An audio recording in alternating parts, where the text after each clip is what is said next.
Good afternoon, everybody. Welcome in once again to the PWTorch Fireside Chat for this week's. Wow, that was a god dang. Can I We're day redo it? off, so I understand. Yes, we're a day off. That's what's got me. But Fireside Chat for July 8th, 2022. What's up, all? I'm PWTorch Assistant Editor Zack Heydorn. Tyler, hello. Hello.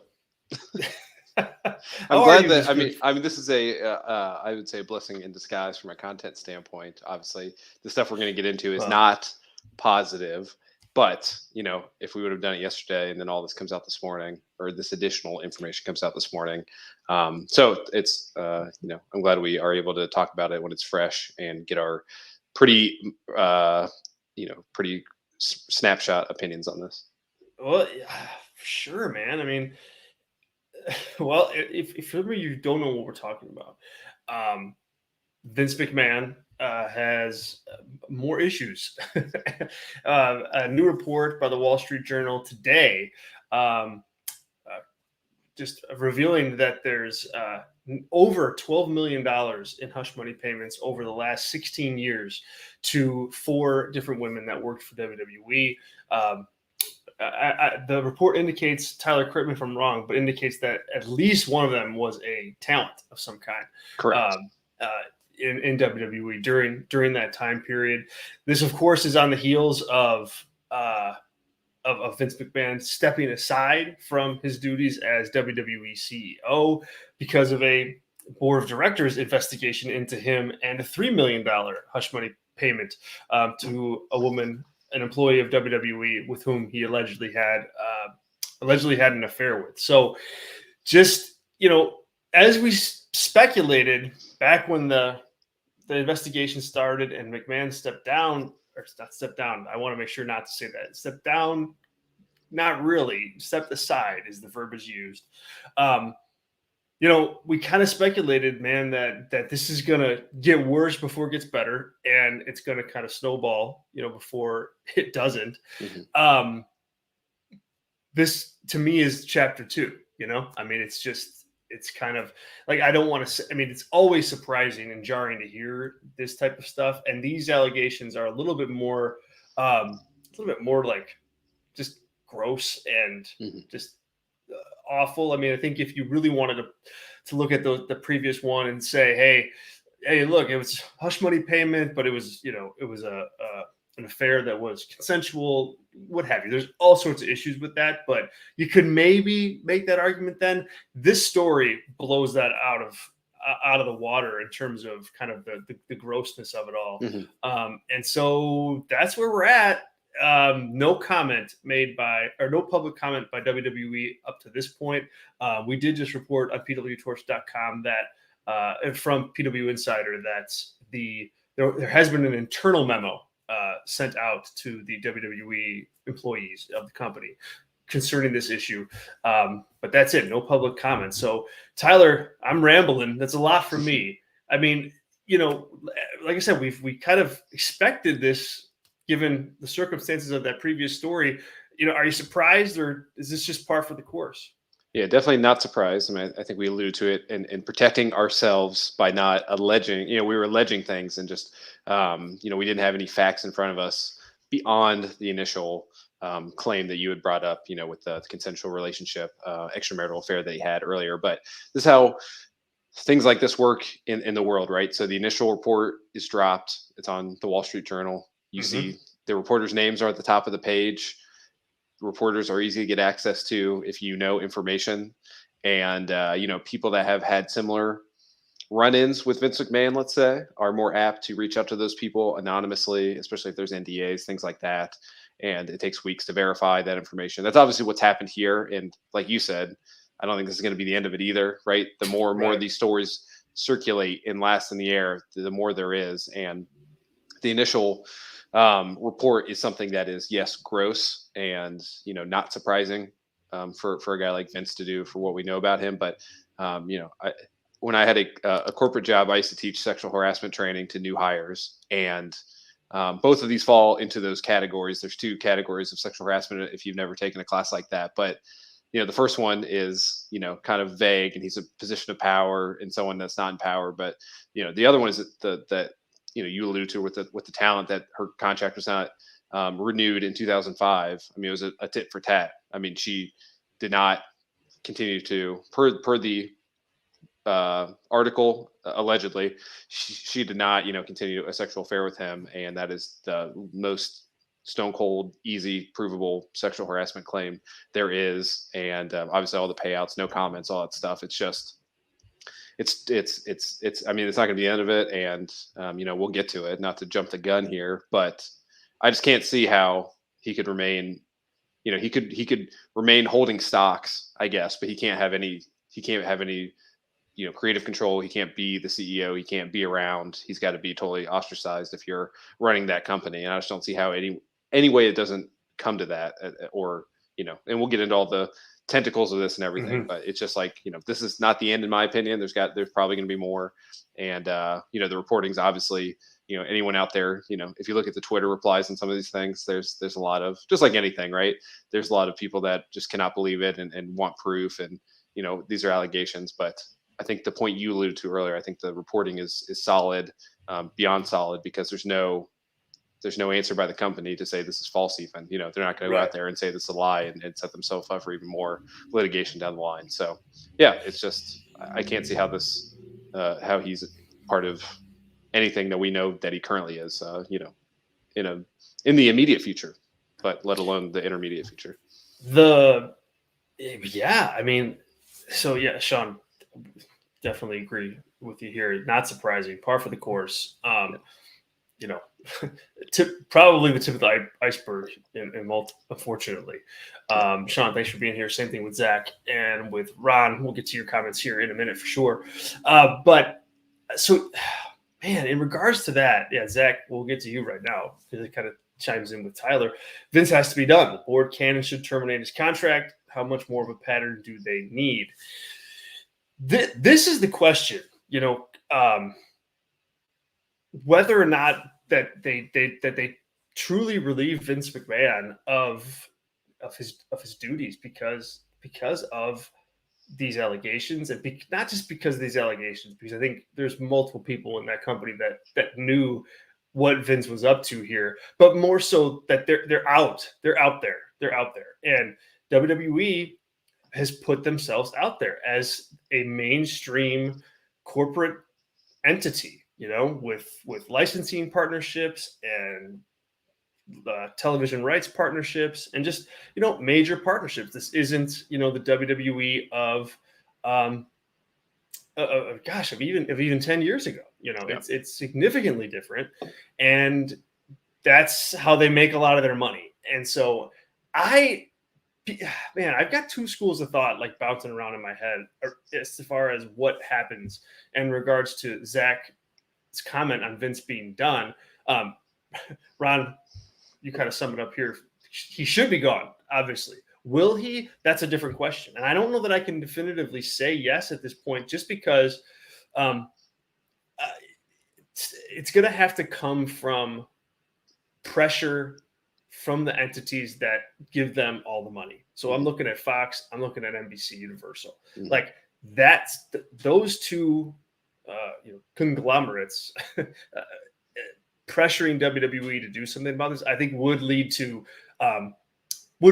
changes, official changes, not stepping aside, but major shifts. But until that happens, I just don't know that they would make a move here. I think that there's a part of them that thinks, hey, all right, well, look, we took Vince McMahon. He's not CEO anymore, technically.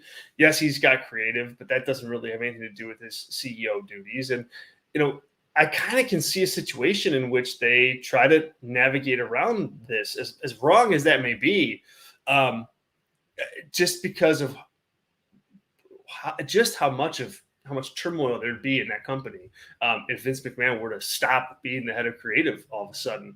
I mean, that would create such a vacuum there that, I mean, obviously that's not a problem for me. I think you do the right thing here, regardless of what the situation is. But their track record is to kind of just, hey, it's bad, but it's not that bad yet because the money's not affected. Mhm. So until that money's affected, I don't know, man. I think we're kind of in this for a bit because of that alone.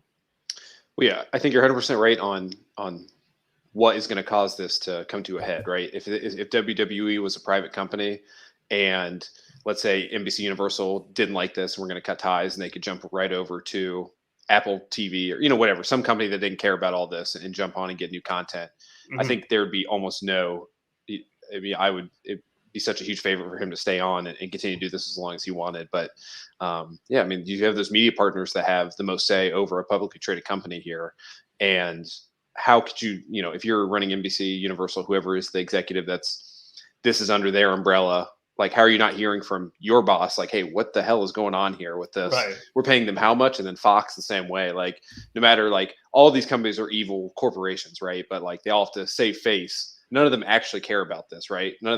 All of them would just prefer nothing to be going on, to sweep this under the rug and keep the content going and keep everything easy. But that's just not how the world works, right? So, and I'm also not one for, I mean, cancel culture is such a divisive term here, right?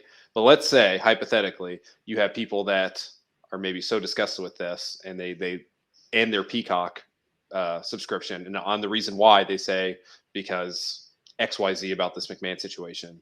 You don't need, I don't know how many people subscribe to Peacock for $5 or more a month, but if you get a couple thousand to do that all of a sudden, then you kind of pique someone's interest there. And like, it's a myriad, like, that's just one example of what could happen here. Or it could be literally like an executive of Fox's has a 15-year-old daughter who reads the story and is like, hold on, you guys hire this guy, what's going on here? And then, like, it could be that interpersonal, it could be that, like, grassroots effort from the fans that are canceling accounts. I mean, there's just so many possibilities here of the right person or the wrong person, if you're Vince McMahon, getting a bug up there took us about this, which me and you are aligned that they probably should, or they definitely should. Oh, yeah. Probably, I don't want to lower it there, but there's so many people that can start rolling this ball down the hill. And also, again, to the previous statement, I just think there's no way this is the only story. Obviously, the stuff with Rita, what's her last name? I'm sorry. Rita Chatterton. Yeah. I mean, that stuff's from the 80s. It's got another confirmation. Obviously,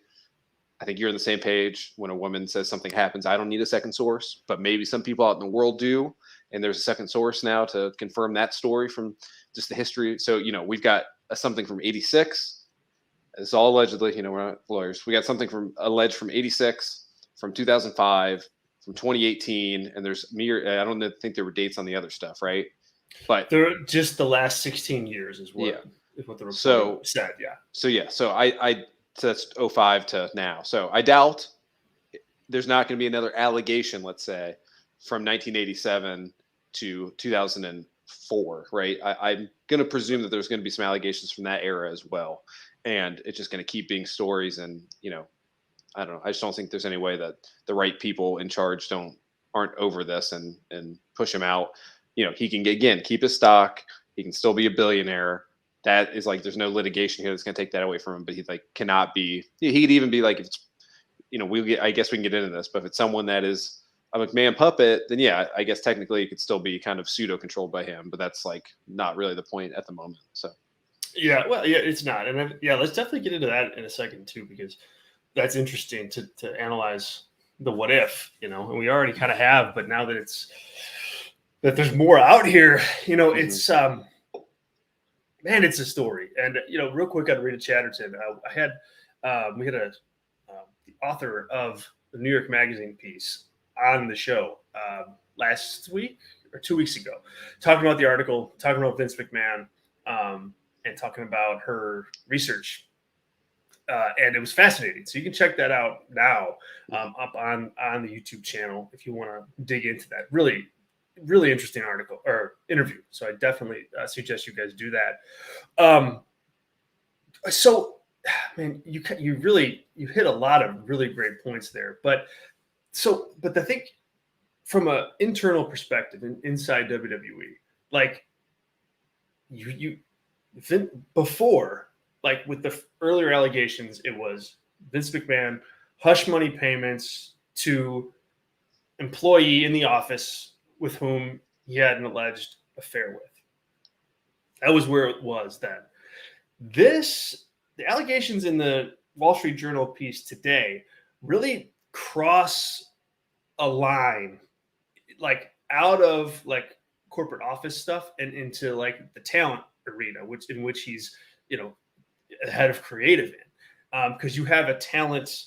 This happened with a WWE talent that worked, for Vince McMahon, and that's like kind of like the grosser allegations of him coercing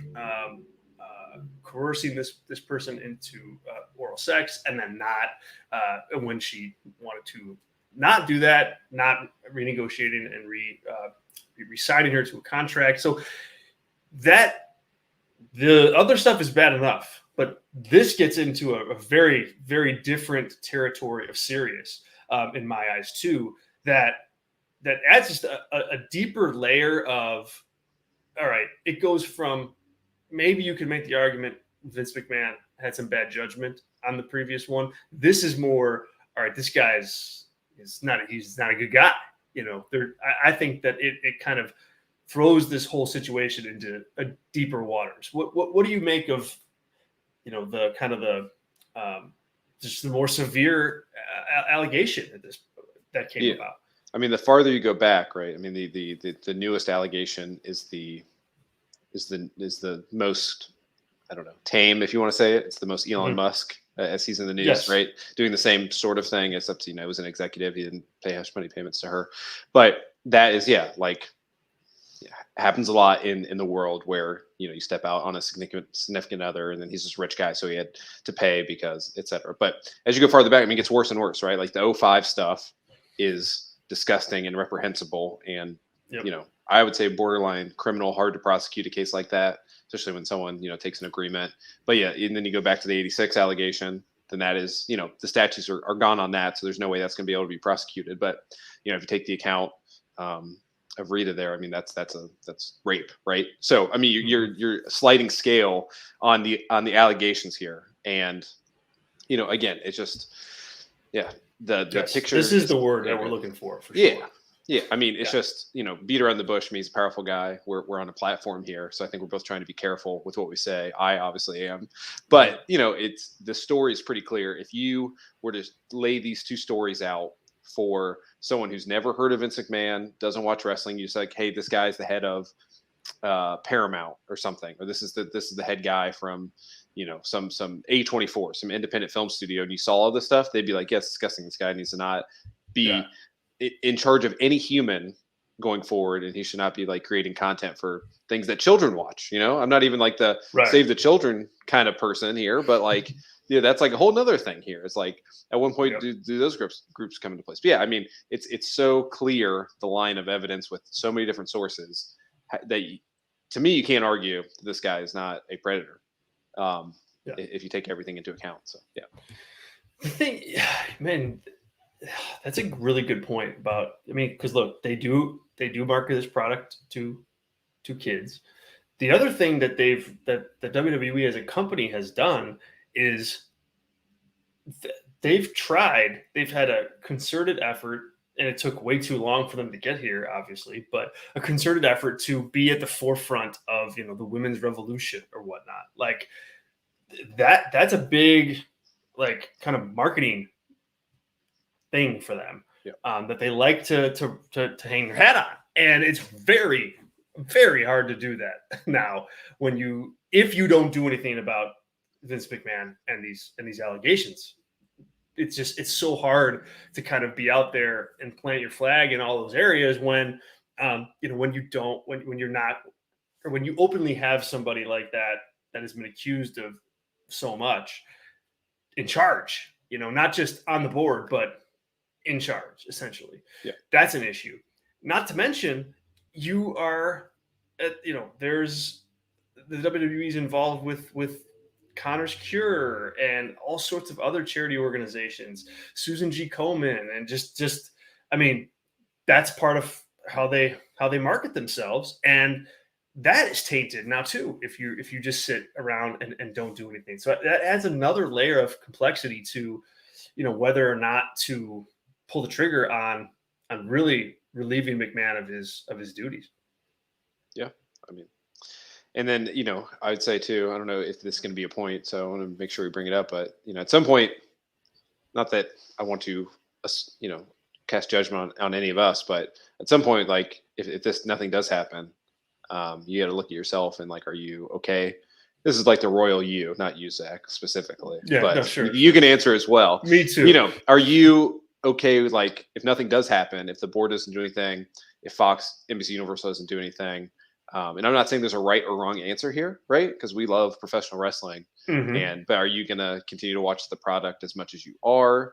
Are you a thousandth of a thousandth of a percent why this continues to go on, and all those things? And I'm not saying there's an easy answer there, but something I've been dealing with ever since the story hit. And nobody's perfect. When you have an organization of people, you're going to have human error in there, but it's when it's brought to the light, and then if nothing happens, then you have to really look at yourself and think, how are we covering it? Are we spending all the time that we are on here talking about this? Are we spending time talking about his creative when it's outside of this era? So, I'm curious what people watching think, and because I know everyone watching is as engaged in the product as we are. And is there any part of you that is, I don't know, that has trouble with that? And what do you do about that? I'm maybe asking for me more than anything. So. Well, no, I mean, I think it's a really important point, because ultimately, like, the viewers are the money. They're not directly anymore like they used to be, but they still are. And if that goes away, if viewership goes away, like that's gonna matter to somebody. So I want to get to Sean's point here. He puts in the chat. He goes, I don't judge people, but there's overwhelming evidence he's a bad guy. Period. End of story.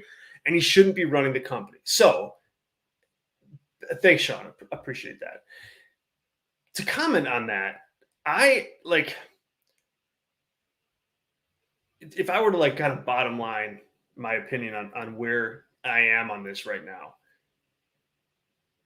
WWE should do something about this. I mean, and I look at it from the perspective of, they are not going to look at it from like the human point of view. Like, what's a good thing for that company to do, for it being, just to do the right thing type thing.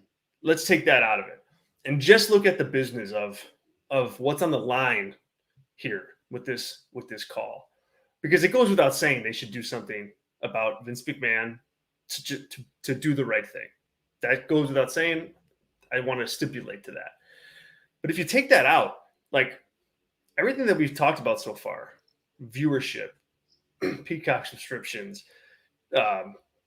charity involvement that they have, like the Connor's Cure stuff that they do, the Make-A-Wish stuff that they do, the television rights fees, all the licensing deals that they have with, for their content at Annie and so on and so forth. Like, not doing something sacrifices that. It puts that at risk. And so I think, WWE has a chance, or can, if they want to, play the card of like, hey, we're going to do something about Vince McMahon. This doesn't stand. This type of activity is not what this company stands for. And they could really go out there and put a positive human spin on the decision to remove him from power, even and have that point of view and have that public kind of perspective on it, even if it is totally self-serving, because I think it would serve their business interests to do so as well. So I'll bottom line it that way. And then on the flip side, say, I don't think they will do anything, though, because Vince holds so much power in that company. And it's kind of like an unfortunate realization to come to at this point, given all that's happened today. But I just haven't seen evidence to the contrary. And so while I think that there's so many reasons to make a move, I'm at the point where I'm like, but I won't believe it till I see it. Yeah. And I would say that's kind of why I brought up the previous statement, is like, when there's big releases of talent and wrestling Twitter, which is not, the real world, right? But the people that are most engaged in this sort of thing and have the most boisterous opinions, right? Talk about, spending your money elsewhere, right? Maybe don't spend as much money. Maybe don't buy that ticket to that live event. Maybe don't buy that new shirt. Maybe don't, you don't have to necessarily not watch the product, but just consider what you're doing and what you're contributing and how much you are contributing to it. And if there's no recourse on this, I just want to make sure it's not like totally forgotten and we move on and we start talking about who's going to beat Roman Reigns. I mean, we're going to do that anyway, but I just let you know, like, there's a part of me that, like, if nothing does happen, it's just gonna be hard to continue to act like nothing's happening here, and it doesn't really respond to anything that you said previously. But I agree with you. I mean, I don't think if this was an independent company and the board had to make a decision here, what's right, what's wrong, they're going to keep Vince and he's going to keep doing everything the way he's doing it. Like, there's no argument that. I mean, that's how the company's operated forever. So, I don't know. I just do not see how, like, if this was, I don't know, let's pick a random, I don't know, if this was not like the NFL or NBA or NHL or MLB, but what's like a tier below that? Like, if Dana White, he's got a lot of negative press back in the day, right? But if this was happening to Dana White, do you think ESPN would put up with this? I don't know. I don't think so. And he's not even, he doesn't even own the company anymore. He sold it, but like, he's a figurehead and he's like in charge of booking things and all that stuff. Like, I don't know. What do you think? If this, let's say all this was Dana White instead of Vince McMahon, is it a bigger story? Is he in power after the second phase? What do you think? This is all speculation. Obviously, Dana White didn't do anything like this, and all that. Yeah. So, I mean, I think that there's more pressure there because it's not Dana White's company. Like, he is a figurehead, and so I think that it's easier for the group that owns UFC to make that move. And the folks that own UFC are very, like, high level people that have their hands in lots of other things. So I kind of think that Dana White would have a little more pressure on him, just because of just the politics of the UFC compared to WWE. But knowing Dana White, like, he'd very much be like Vince McMahon in this instance, and kind of fight back, so to speak. That's I do think it'd be a bigger story, though, right? Can you agree with that? Yeah. So I think that would hurt him more than it has Vince. And again, that's not what this is, but like, they're very similar human beings in my mind. Never meeting either of them, I bet they operate almost exactly the same on a lot of ways in life, just like a former president does too. I mean, they're all buddies for a reason. So, you said it for sure, man. Yeah. So it's just that that's when you see the playbook, and that's where I agree with you on, like, nothing's going to happen unless it's an exterior force that has the power to do it, right? I mean, Vince is going to keep playing the same playbook that he knows well and works. When you have all the power and you don't have to do anything. So it's when just like I don't know if everyone's following the story, but there's like college football teams are moving conferences, and the ACC is one conference that they have a contract deal until 2036. And a lot of the teams can't move because if they do move, there's contractually obligated to pay the money back to the conference they're leaving. I say all that because that's literally a TV contract is the only reason that a group of people are staying together. If not, they would break apart.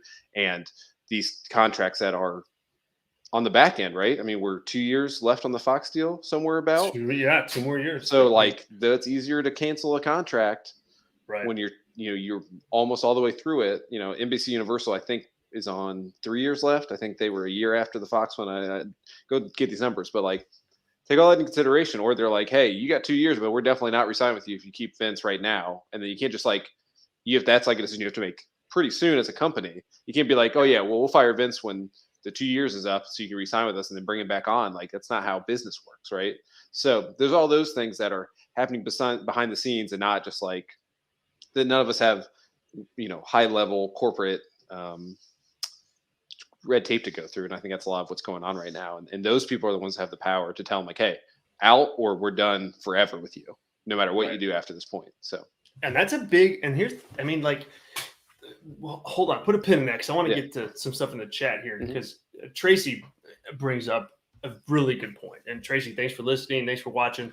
Thanks for chiming in. I haven't watched WWE for years due to its treatment of women. And I mean, you can't forget that statement because it's true. And only recently, and kind of like, you know, uh, they've only recently featured women the way they do right now, as far as like in a legitimate competitors, legitimate draws in the company. Like 5 years ago, thinking that, I mean, gosh, yeah, 5 years ago, thinking that women would main event WrestleMania, I think you'd say, well, no, this is Vince McMahon's WWE. Like that's not going to happen. And they've changed on that. But there are so many instances and so many situations of on television, treating women a certain way, under Vince McMahon's leadership, that I think, certainly turned off a lot of women and men alike, both. And I think it's easy to watch WWE now and kind of forget that, but that happened. That stuff happened on TV.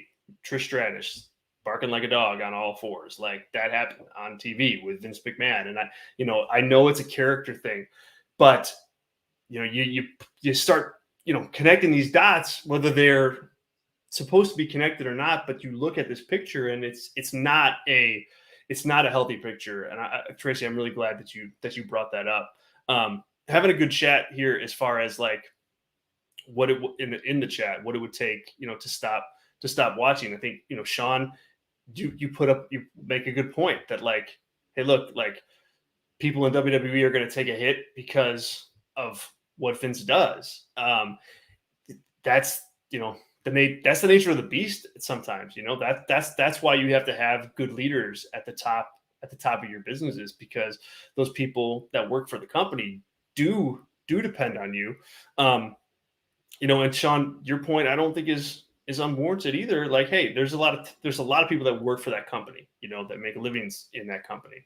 And so, you'd watch to support them. I think, not watching and watching Sean for that reason are both valid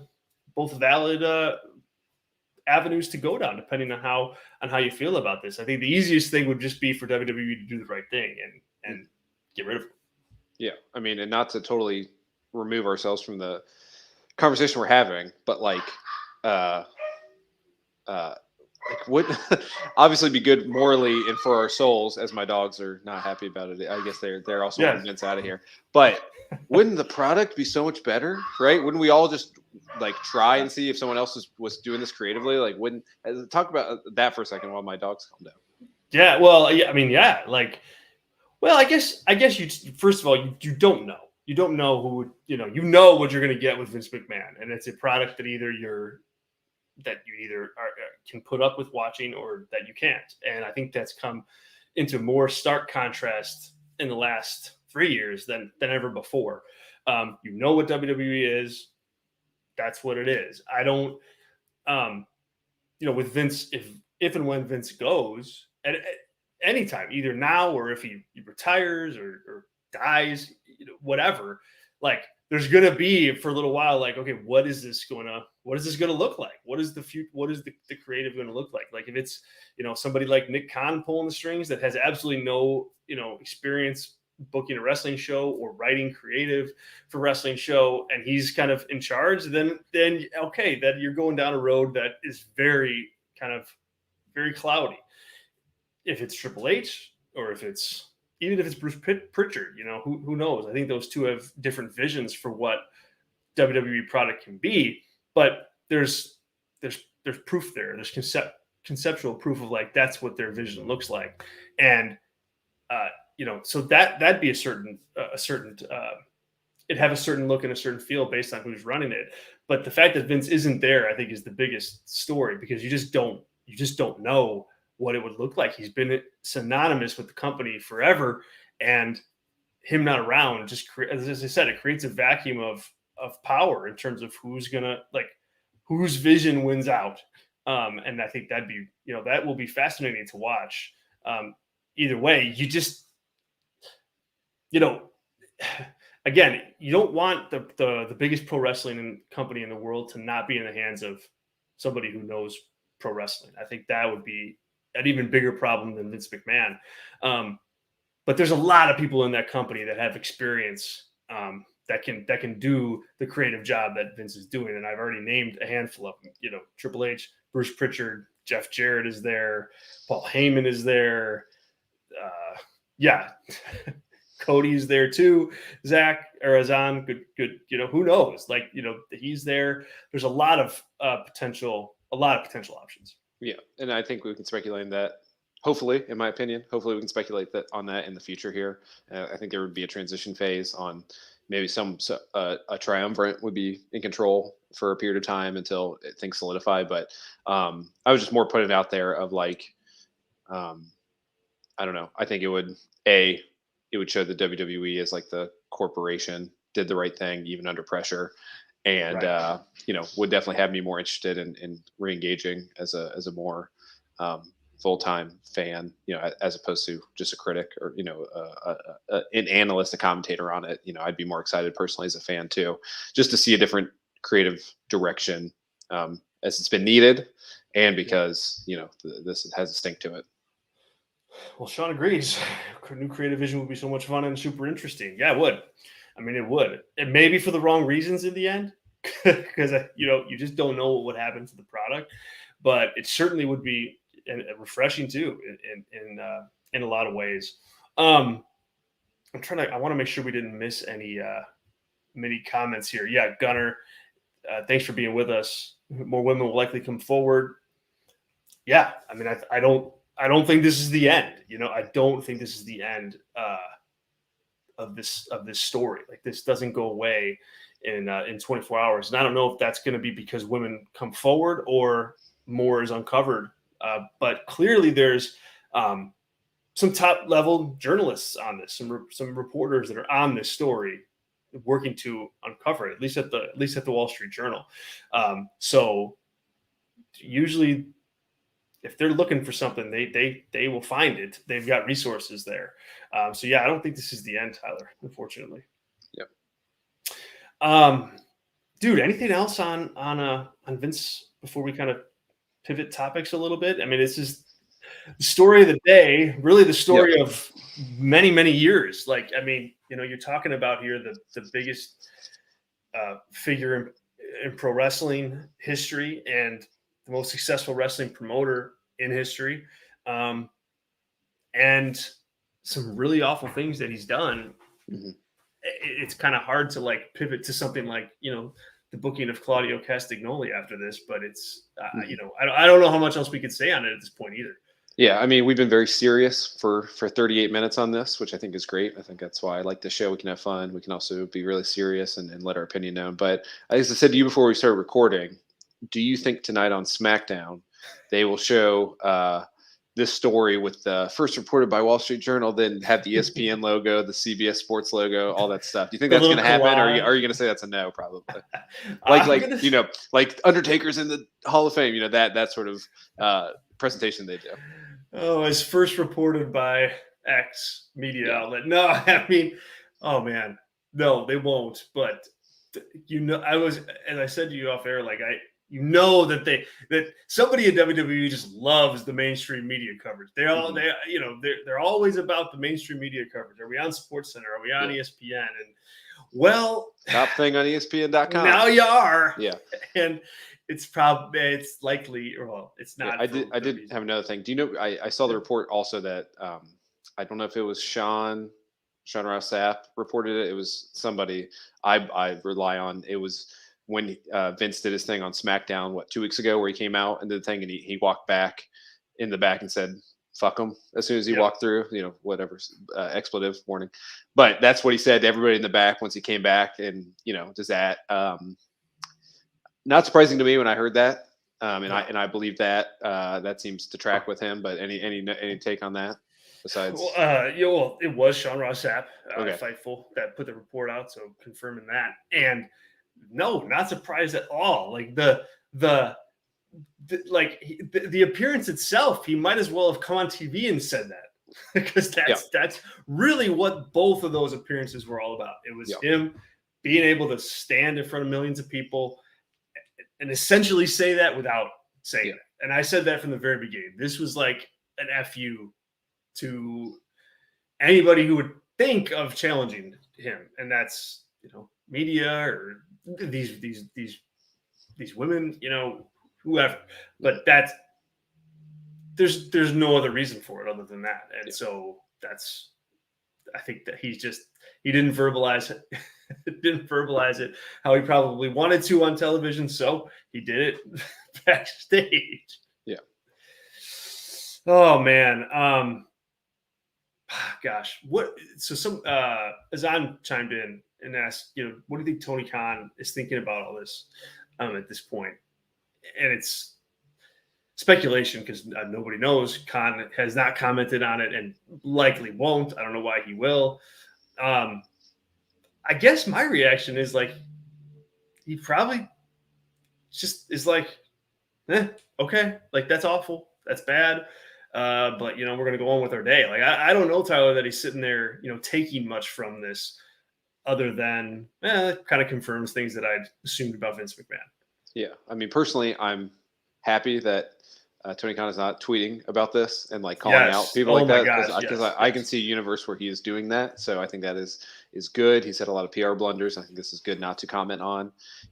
I think, just like, us, I think hopefully he's just deeply concerned about, the women that have been hurt over the history of the company and like feeling for them. And then also like as a business owner, WWE is still number one by a good margin in the industry. And there's two ways to look at it. As an entrepreneur, do you just say like, hey, we'll fill that void if something happens, or if the place that does twice your viewership starts dipping, is yours going to dip as well because people are kind of done with the wrestling business for a period of time, if not forever, as a result of this. And there's it's a double-edged sword. So I don't think he's actively wanting this. And also like, as a like a booker in another company, like I'd want Vince to be in charge forever personally, because I know what I'm going up against, and I know I don't have to like kind of like I know what I can counter book for a majority of the time, and I'm going to be pretty good. So if someone if it's Jarrett, if it's Pritchard, if it's Triple H, you kind of know what that is too. But if they go out of left field and there's someone who actually knows how to tell stories at a good pace, I don't know if there's like a, not that you want to be like a Hollywood writer, but like if there's somebody who really likes wrestling, who tells good stories, like what if Freddie Prinze Jr., I'm not saying he's going to run WWE's creative, but like something like that. There's lots of people out there that are creative people that like wrestling and can come in and re-energize it and have a group of people around them that, you treat it more like an SNL than you do a Vince McMahon doing Final Say and things. And you got like things that work every week, things that don't, but it feels more fresh and interesting and harder to compete against if you have a solid, firm base. So I don't know how he's feeling, but he's probably thinking of all those things at the same time and being like, how am I in AEW going to react as a result if something does or doesn't happen? Yeah. No, I think that's a really good point. It's a really good point. Tony Khan's got his own things to worry about too. He's got a big company to run, and let's talk about AEW for a little bit. You were on the post show this week with Wade. So if anybody hasn't checked that out, check that out. Really good show. I like this episode of Dynamite a lot. And there was misses on it for sure, but I liked the fact that it felt to me a little just slowed down a little bit. And you guys talked about this in the post show a lot, and I agree. Like it felt like there was just an effort to just slow things down a little bit. Let's build our title matchup. Let's start hot and do the title change with Wardlow.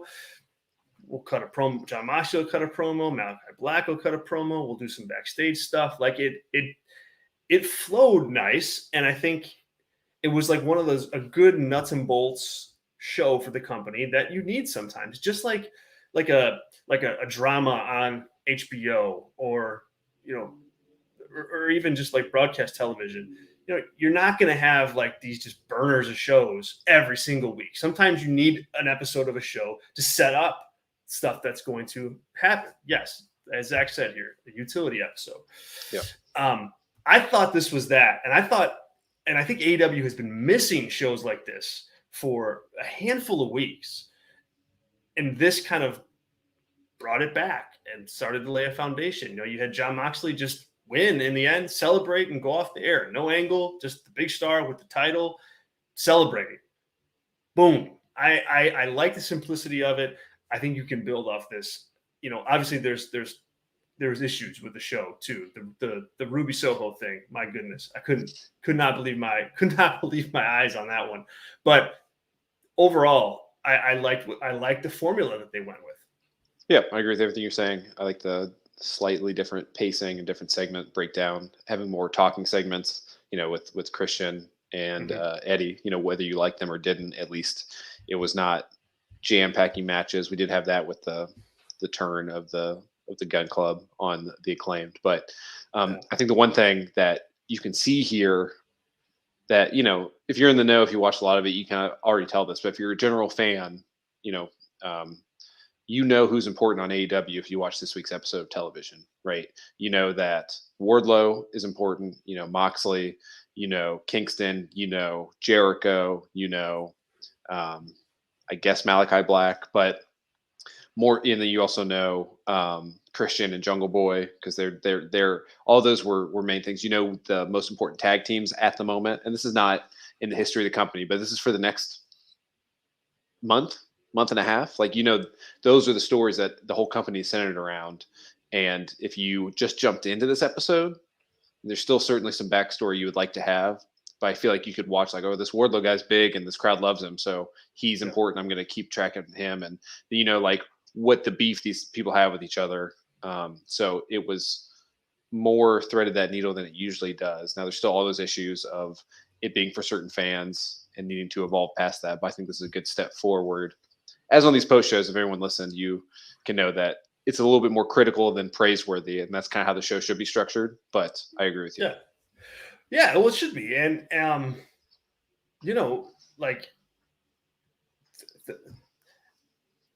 it's not going to happen overnight. You have, it takes time to set this foundation. So if this is a one-time thing, and we go back to kind of like a car crash of episodes, then okay, then we're back there, and whatever, it is what it is.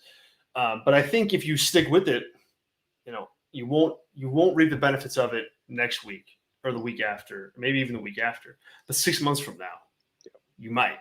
And so I think that's why you keep going. The title matches, the bookends of the show, Ron, I think was a good touch. You can't do that every week, obviously. But for this week, given the utility nature of the episode, I thought it definitely worked.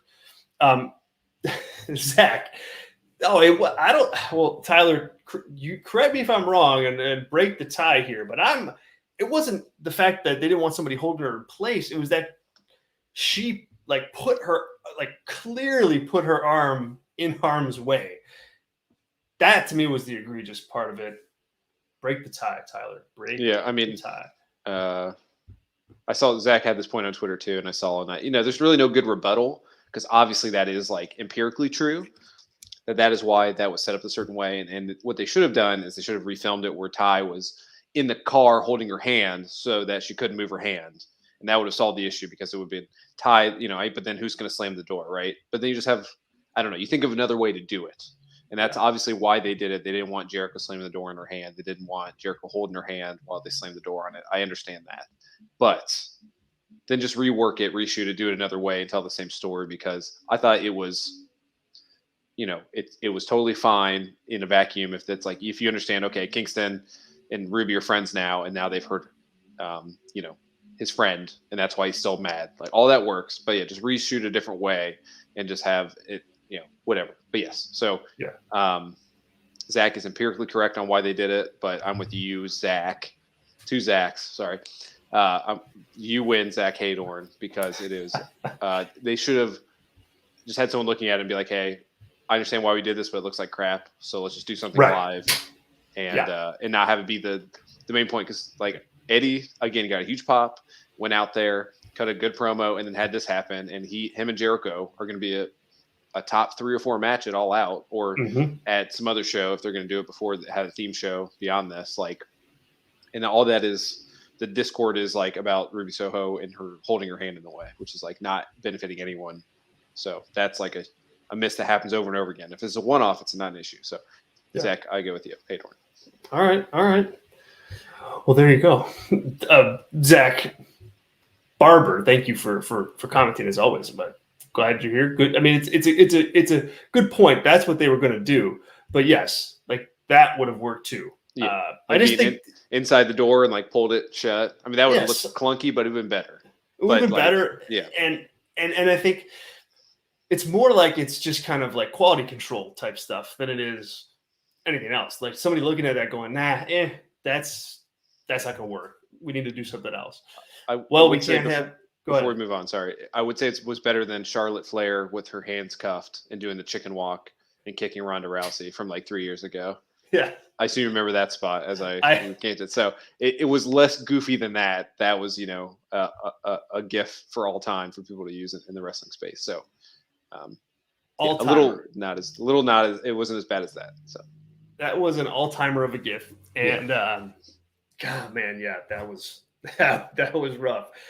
Um, so looking at some of the other, like, just going off the chat here because I think Mhm. we've got some good stuff here and good topics to talk about. So it's kind of going to kind of deviate me away from the path here that we're going to go down, but I think there's just some good stuff here. As far as Christian goes, you guys talked a lot about this, Sean, and you like the Dark Order stuff. I was a little more miss on it, but the Christian promos, I stipulate to the guy does not need to be kind of referencing Jeff Hardy or Jungle Boy's dad, what have you. However, the end goal of this is to like make Jungle Boy like a top level ish babyface, and I think that what Christian has done here has really, really kind of fanned the flames against him. And when Jungle Boy reappears, as Sean just pointed out, like that's going to be a thing.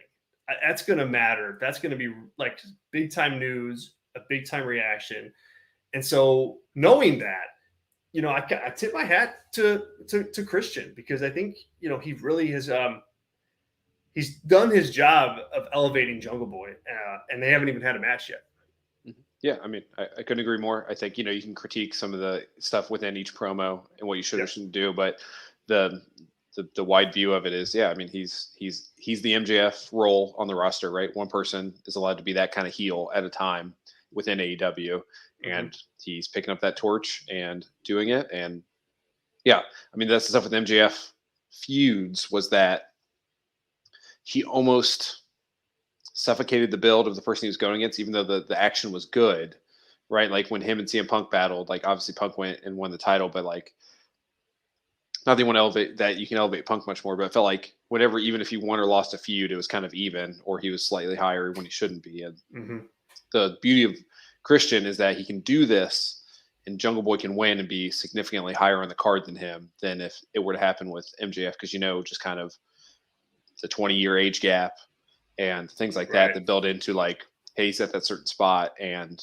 yeah, I mean, yeah, whenever Jungle Boy appears, however they do, if he comes in and saves Matt Hardy from a beatdown and saves the day, and they do a tag match, and then that leads to the singles match at All Out, like that all works. And that is a huge moment. That again, like Kingston and Jericho, Jungle Boy and Christian, those are your two like feud, blood feud matches that aren't title related. And like, that's a great card. We're not 2 months, but we're almost 2 months away, and like I can't wait to watch both those matches. And you can build that, and it would feel like there's longer term storytelling there. And you can keep doing that with Christian for a period of time. And yeah, so I think it's been great. From being essentially a totally worthless asset, in my opinion, since he's come on, to being an integral part of the show, I think it's been pretty impressive. And very few people have done that within the AEW ecosystem to this point, where they've kind of been lacking and then all of a sudden burst in the seam and feel like a top 5 most important person on the show. Well said, man. So you like the Dark Order stuff, huh? I must have missed that part in the post show. Yeah, I mean, I get, like, I agreed with Wade on that. You probably could have done that in between Dynamite and Rampage and gotten the same pop.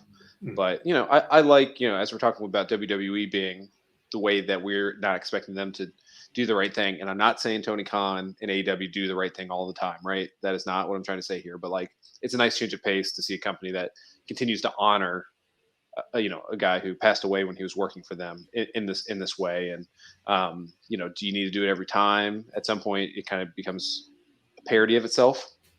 So there's some things to do, but QT coming out there and getting beat up, and Hangman coming out there, you can say like he shouldn't be with these guys. These guys are dorks. But again, like if you truly want to have the opinion of like you're trying to gain viewership, if that was the first time you're watching AEW and you turned it on at that moment and you saw this guy's music hit and the crowd exploded for him coming out and he beat up this guy and he seems super cool and exciting and looks like a cowboy with a real tight white shirt on and a big buckled belt buckle, then like I think Hangman like came across as a huge star in that moment if you look in a vacuum. So yeah, would I change some things about it? Do you need -1 to talk? No.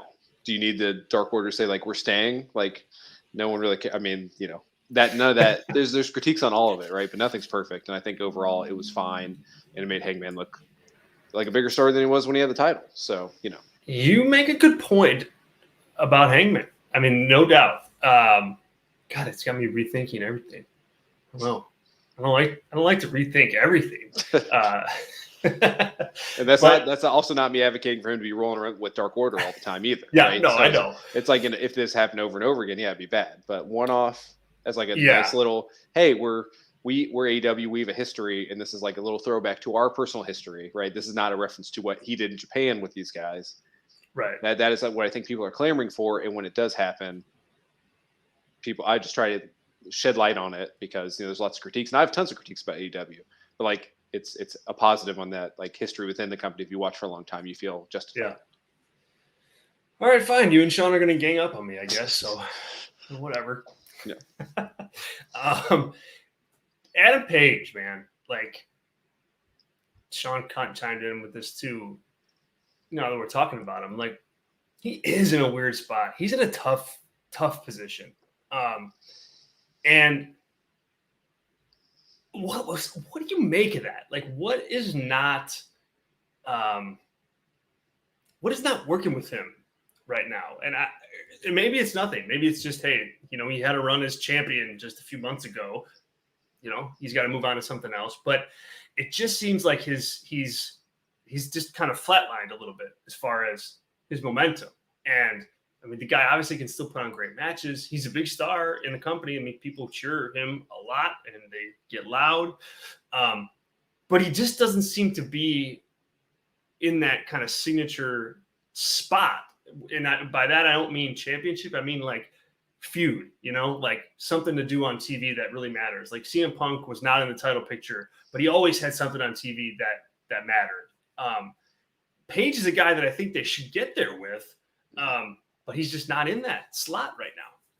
Yeah, I mean, I think it's a Tony Khan thing. If I had to put my finger on it, like he, like shiny toy syndrome, or no. what? Well, I think it's probably more of like I think obviously you can see when Hangman is comfortable with a segment on the show, like he obviously felt good coming out and beating up QT Marshall, like he. Like it just fit that role for him. But him coming out and cutting a promo on CM Punk when have their weird feud that doesn't really make much sense is not advantageous for him, and he does not excel. He does not exude confidence in that situation. And I think Tony Khan, whether subconsciously or consciously, realizes that and doesn't put him in spots to do that singles feud. Like if Christian loses to Jungle Boy and then moves on to Adam Page, I think that's like a good way to go as an example. But like, would Tony Khan give that the credence on the TV time that he thinks? Would he think it is a good television product to build those two up and spend the same way that they do other feuds? And I don't think that's the case. I think one easy thing to solve it.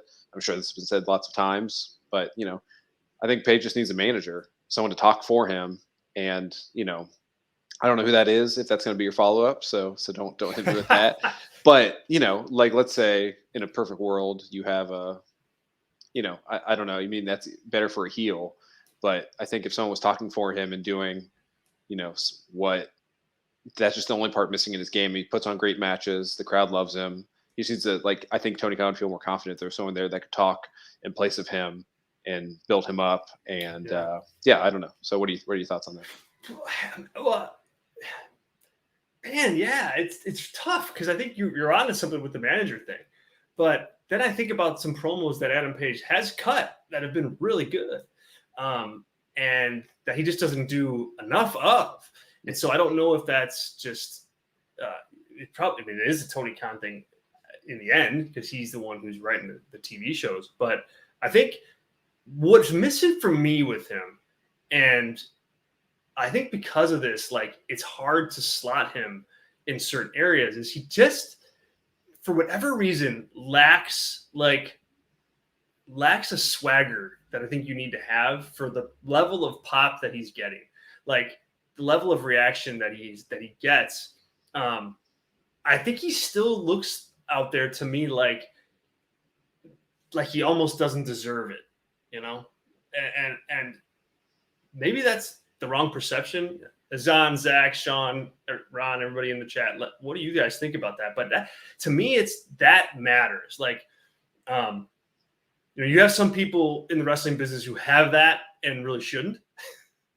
And then you have some people that have it and should, and it helps their act. Like, it's hard to compare, Brock Lesnar to Adam Page, but it's like Brock Lesnar, whether you like what he's doing, whether you don't like what he's doing, whether he's gone or whether he's around, like when he's out there, even if it's doing just small little stuff or matches against Big Show or what have you, like you can tell he matters. He's a guy who just oozes that swagger, and I think that's really, really important. Randy Orton is another guy that sticks out in my head that just kind of has that swagger that just tells you, right or wrong, like, hey, pay attention to me.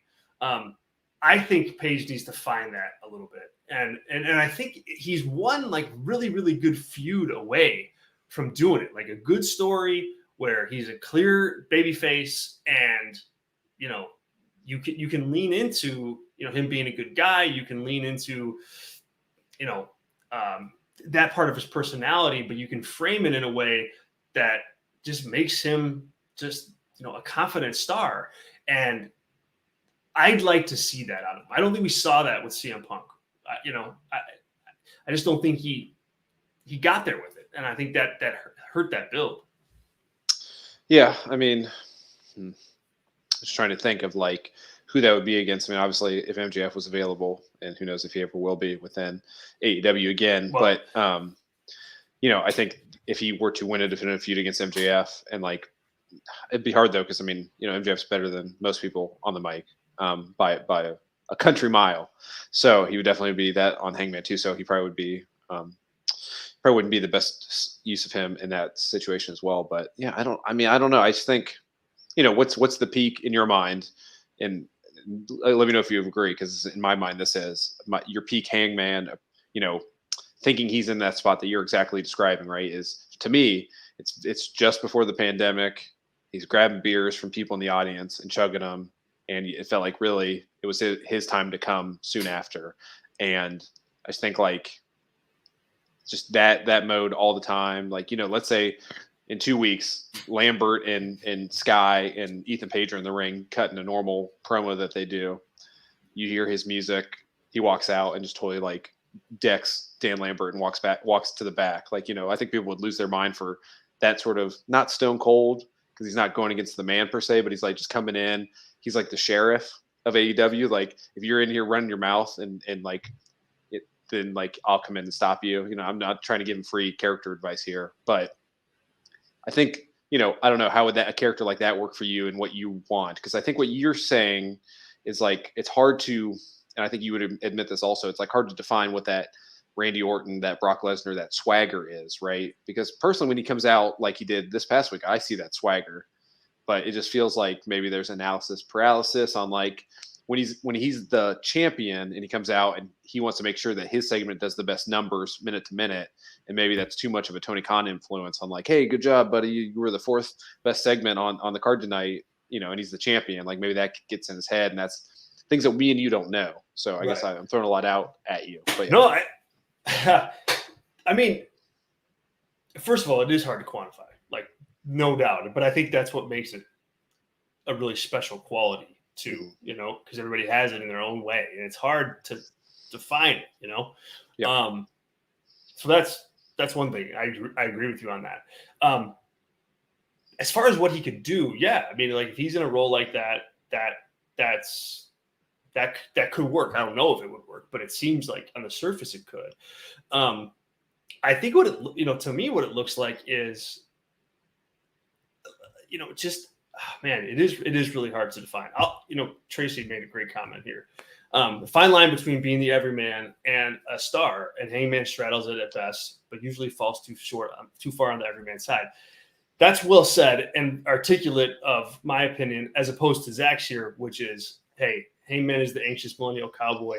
There's a certain amount of self-doubt, but that's who he is, and that's what endears him to the crowd, because he's like us.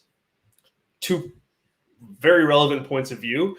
I guess I just lean more towards Tracy, as far as, if you're Stone Cold Steve Austin, right, and you are from the time, and you're, kind of like the rebellious working class everyman, who gets to, the hook there was that the Austin character got to do to his boss what the people watching him couldn't do. Like that was the hook. It wasn't like, oh, that guy's like me, I like him. It was like, I'm living vicariously through him. And I think that's where, like, I don't see the same thing with the anxious millennial cowboy, because it's like Paige isn't doing anything that, like, we, aren't or can't do. Like, and I think that's the part of the, he's not tapping into that next level part of that character. I don't know if there is a next level part of that character. That's another issue. I don't know, the anxious millennial cowboy. I don't really know what that means. And so with him, I'd like to just see him get hot again. I think he kind of had his time. The pandemic hurt that, and then he kind of got it again, like when they brought crowds back, and then he left to have his child, and that cooled him off a little bit too. But I think if you put him back in the right story, he can find it again. And I'm rambling here. This is like a stream of Hangman Page consciousness. But the other thing that I didn't like, and I think that's like really symbolic of the issue I have with the act, is when he had that hour-long draw with Bryan Danielson and was like upset about it, and kind of talking himself down, being like, hey man, I didn't win. I shouldn't really be the champion. And that's like, like a week and a half after he won it seemed like. It wasn't, but it's just soon after. And it's like, that's the tone I think he's got to work on. Like, it's like that type of thing was, because it's not that you didn't beat him, but you go 60 minutes and nobody beats you. Like you win your title. Like, that's it. And it's like that kind of talk and that type of way that he carries himself that I think just cools him down a little more than he should be, because he gets this reaction that's really strong. And I just like to see his performance kind of take that as added confidence to be the star that he really ultimately is. Yeah, I would say as a viewer, I would need, I think it's obvious that Tony Khan needs to put him in spots to sink or swim. I think he's a little protective of him in that role, to not go out there and cut that, to not work on that. Like, maybe he has that promo and it doesn't go well, so then he keeps him off from doing a promo for 2 months, which is kind of what happens with his character, I feel like.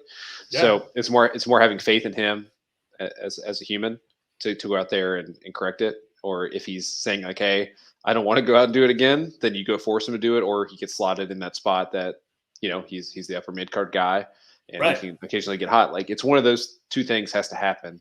And one thing I'm noticing with this discussion and over the past couple of weeks is that I think this is a positive for Hangman, but I mean, he's almost certainly taken Cody's role in the almost constant debate about his character. Is it working? What is not working?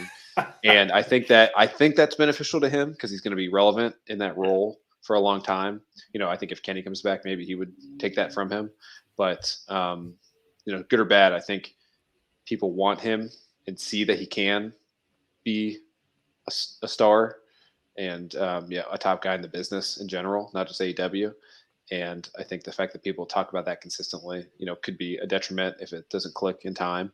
But it's also, we're not talking that way about, I don't know, Jungle Boy, right? We're not talking about him like he's going to be that guy. We're talking about him like he could potentially be like a top 10 guy in the company if he has this good feud with Christian, as opposed to a tag team guy. So, there are things there to look as a positive. If I'm Adam Page, which I'm not, that's one thing I'm thinking of is like people are talking about me. So whether it's good or bad, I know that they're interested in me and I can work with that.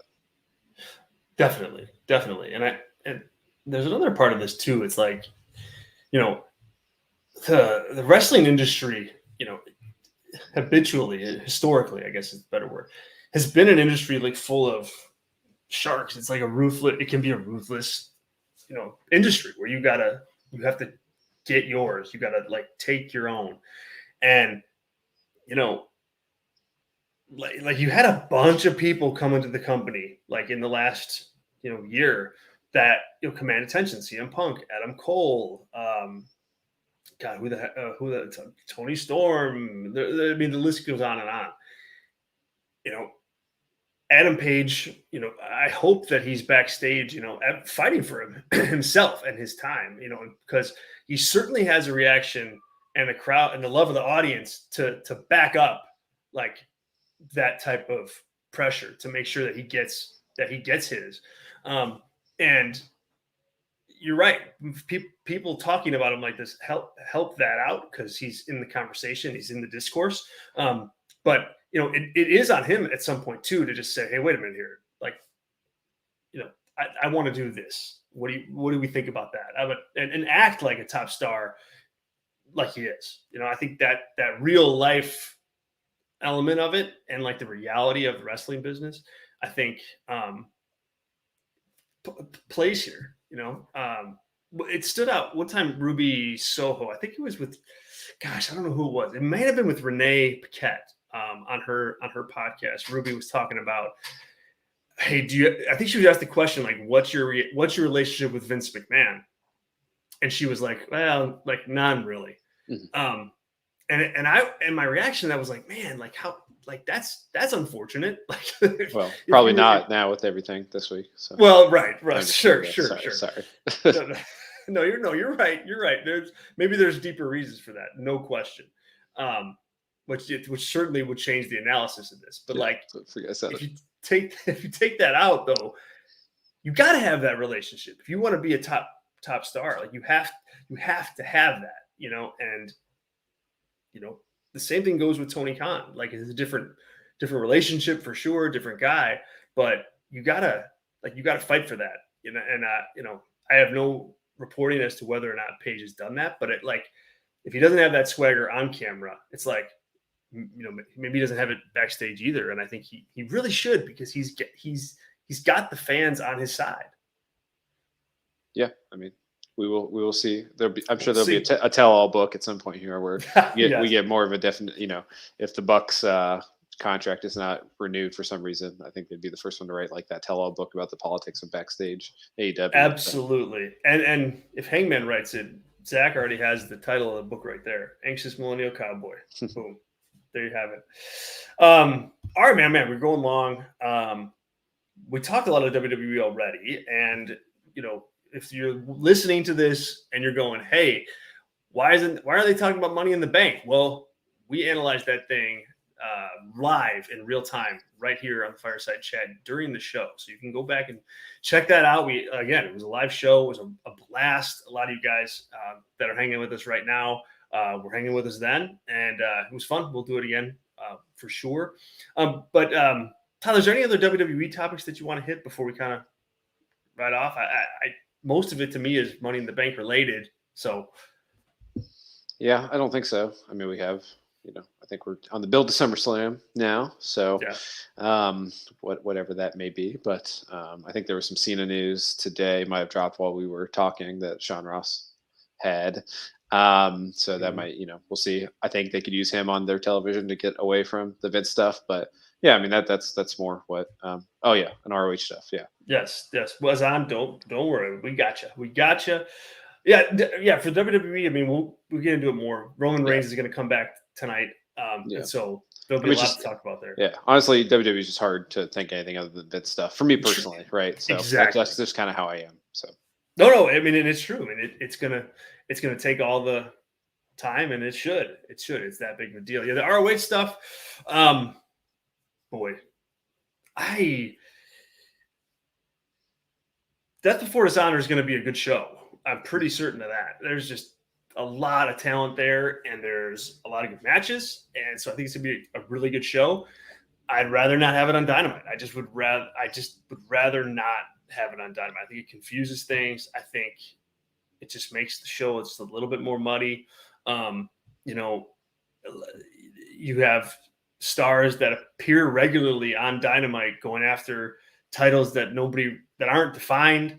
And so I don't think there's any problem, Tyler, doing the show.